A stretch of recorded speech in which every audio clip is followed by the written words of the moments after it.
Well, clearly this is the thing that got me motivated in the first place. There were many schools and many families and many communities that were ultimately affected by the Southwest Boundary Study.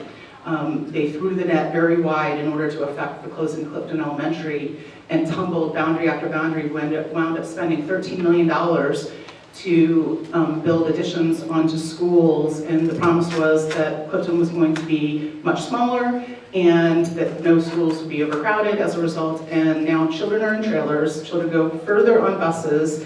The Clifton boundary is bigger in acreage than 5 other magisterial districts. All of Lee, all of Providence, all of Hunter Mill, all of Mason, all of Braddock. Can you imagine telling every child in Braddock, we're going to bust you out of Braddock? So we have a major problem when you are targeting schools for what reason? Now, if you need a boundary change, if you need to relieve overcrowding, but the boundary policy that was brought to us in July with a redraft actually took overcrowding out. It took impact to families and busing out.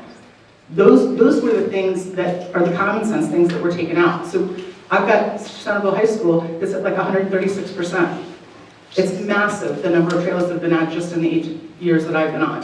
So we need to affect smart boundary changes that relieve overcrowding as its purpose, but not targeting neighborhoods and children based on who they are and busing them long distances, because my children have lived that and all the children in the Clifton attendance area have lived that for the 8 years that I've been on the board, and I think it's a terrible way to govern.